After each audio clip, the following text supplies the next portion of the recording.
March 22nd. It's announced that the WWF had purchased WCW. That happens on the Torch website, and the Torch is who I used for all of my research this week. Shout out to my good friend, the Greensboro Jackoff himself, Mr. Bruce Mitchell. PWTorch.com is where you can see more great content like the stuff I'm going over today. The Wall Street Journal covered it the very next day on the 23rd. And supposedly, the executives and attorneys worked until the wee hours of that night on Thursday morning to get a short-form agreement in place. And the speculation at the time that was reported was that it was somewhere between $10 to $15 million. But in recent years, we've heard those numbers fluctuate, depending on who you ask, from $2 to $4 million. So before we talk about money, and you tell me we're not talking about money, tell me when you first knew for sure, hey, we're really a player in this thing, because it came out in January that you guys had made offers. But tell me about that, what you heard back then, maybe in November, December, January, and then when you knew in March, oh shit, this is a real thing. Well, I found out it was a real thing probably that Tuesday or Wednesday before it happened. What did you hear in late 2000, early January about Vince possibly making a bid?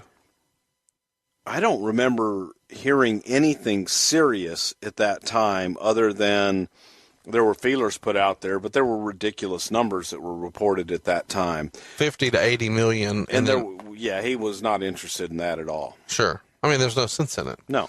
The interest, just so it's clear, what we were interested in was if there was a possibility that it could remain on TNT, the time slot was interesting. Being on another network was interesting, and being able to take the brand and expand it on an already established time slot and already established network. So that was attractive at that time. When we found out that was not really going to be a possibility, it changed to the library.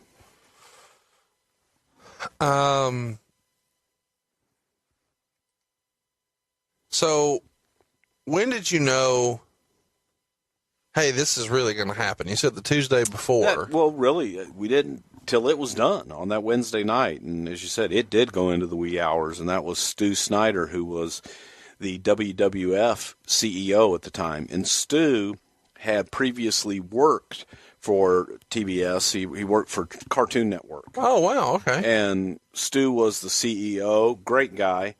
And during all this negotiation back and forth, the guys at TBS had reached out to Stu, because here we are, the largest wrestling company in the world, whether or not we were interested. Would we like to buy it? Right. And also looking to Stu for some advice on what they should do.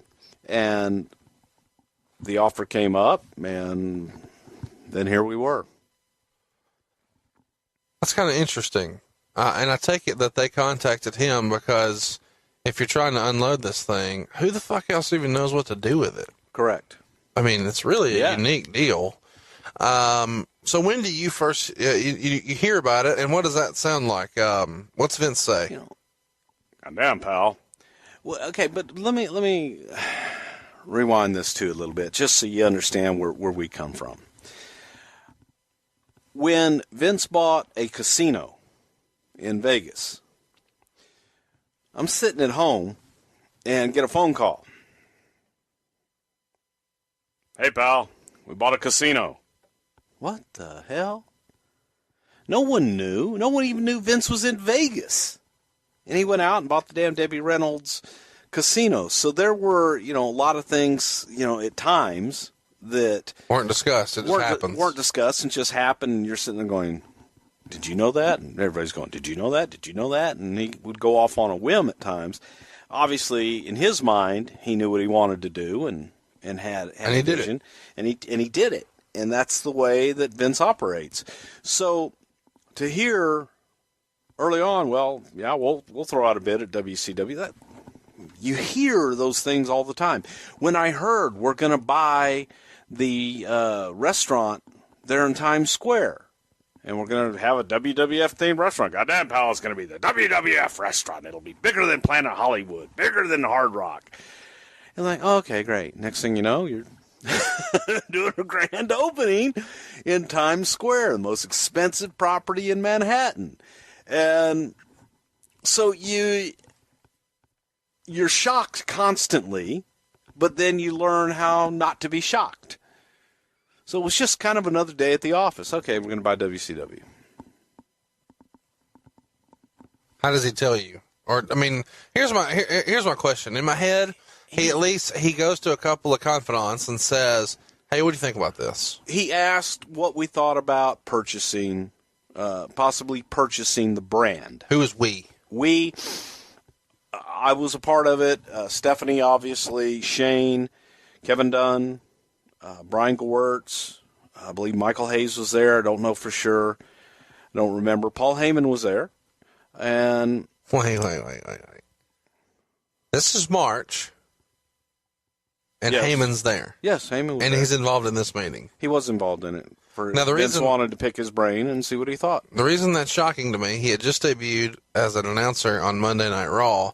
ECW had not yet even ceased operations and filed bankruptcy. That wouldn't happen until April. And he was in the meeting. He was a part of the creative team at that time. When Vince said, so he can, wait a minute. He walks in a creative meeting and says, what do y'all think about WCW? Well, he pulled a few of us out and asked us, yeah. And am I to guess that this is in the big conference room on the top floor? No, this was actually at the television studio in the conference room there. Okay. And so you guys are around a big table, and Vince is at the head, and he goes around the room and says, what do you think? What do you think? What do you think? Pretty much. So carry me through. What do Shane and Stephanie think? They were for it and thought it would be a good idea.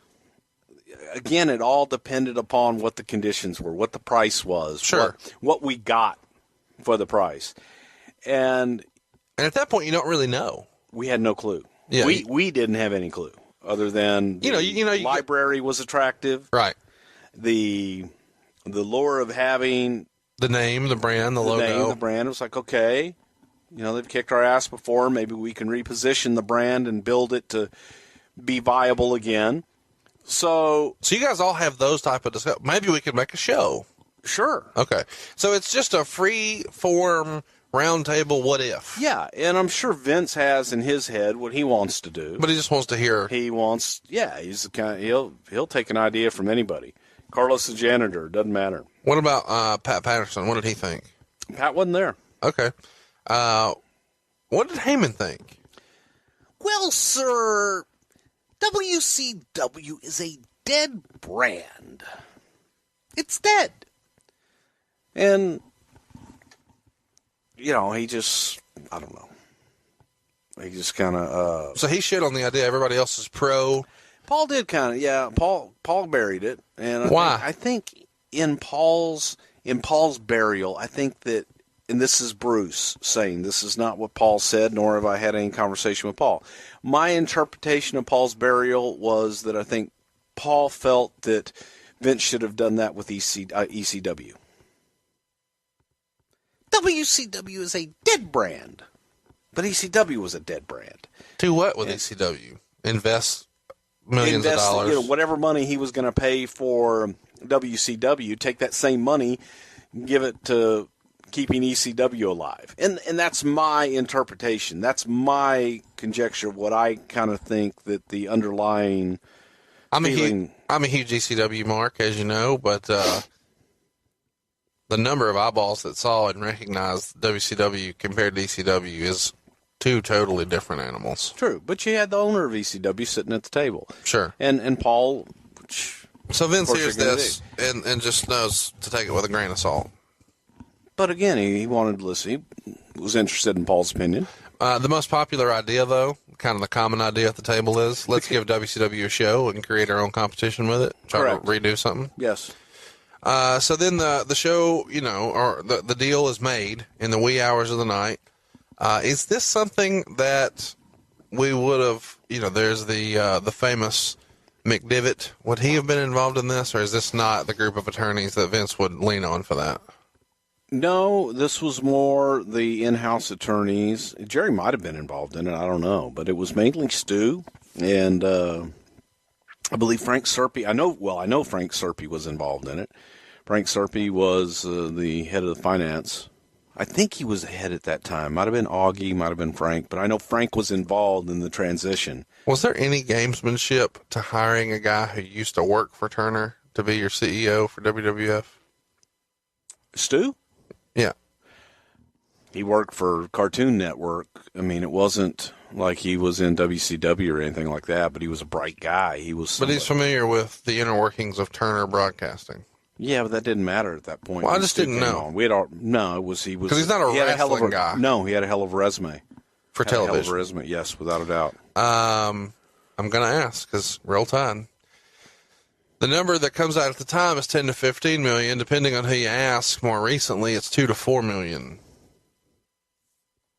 Just nod up or down. It sure as hell wasn't 10 to 15. How you like that? See, I just talk numbers with you. Was it less than 4?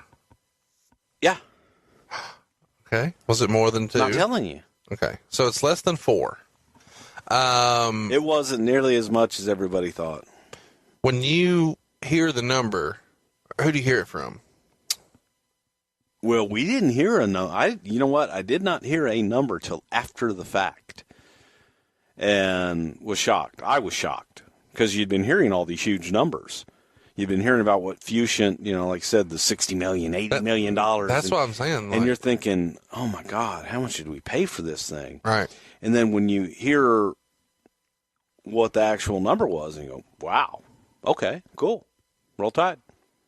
I didn't say Roll Tide. That would be a misquote. Yeah. But that's what I would have said had I known you at that time. And did you partly think, well, goddamn, pal, for that I would have bought it? Sure. I mean, that would not have been difficult to pull that kind of money together for a deal like that, I don't think. No, not at all. I mean, that's crazy. I mean, especially when you look at how much money went into the development of the network that we enjoy now for only $9.99 a month. This is a bargain. Sure. When do you know what all you're getting? We didn't. And we knew that we were getting the library, but the due diligence hadn't taken place. We hadn't had discovery. We didn't really know what was there. Let's run through it just, like a third grader.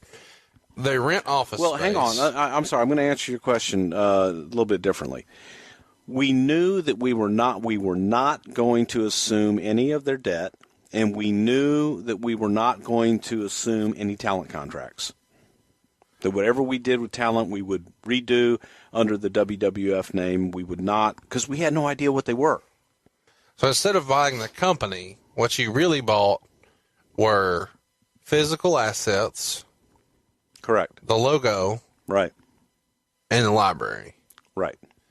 We brought a bunch of different but when you IPs. When you buy the company, though, you inherit the debt.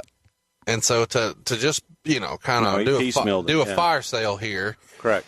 So let's run through this. Turner owns all the real estate. So WCW doesn't own any land or buildings. But they did own, silly shit like rings. No, it's not silly for a wrestling company to own wrestling rings. No, but when you're talking about, millions of dollars. Yeah, they own wrestling rings. I mean, we got the rings. We got belts and, entrance sets and. I don't think we really even took much of their sets. We did take their trainer boxes that they had, like the big crates that you see on concerts and things. They roll around backstage. They had some nice trainer setups. Well, where do the rings go? To the warehouse, and some of them went to talent. I believe Rock got one in Florida. I think Taker got one in Texas. I think Booker T ended up with one. I'm fascinated. But Booker T ended up with his, I think, from Mark to Booker. From The Undertaker? Yes. Okay. I'm fascinated by a WWF talent like The Undertaker getting a WCW ring. I don't know why. I mean, I get this is a dumb Mark question, but outside of like taking bumps or something, what could he really do with that? The ropes are different. It's a different size. As a wrestling fan, I get this is a dumbass question.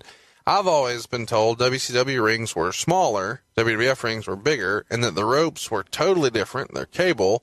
So it's not like you could do flippy shit off of it and it translate to the exact way it would be in a WWF ring. And it seems like your timing would be off if the ring was bigger or smaller. That's true. And all of that is true. But it was a place to take bumps. And if you're going to be recuperating from an injury, you could go in and wrestle around, take bumps, things like that. Not ideal. Like Undertaker, for example, ended up with the WWE ring. So, like I said, I think Booker ended up getting some of those rings eventually. But it was there. We figured we might be able to use them. And we did use some of them for spot shows where we needed smaller rings, things of that nature.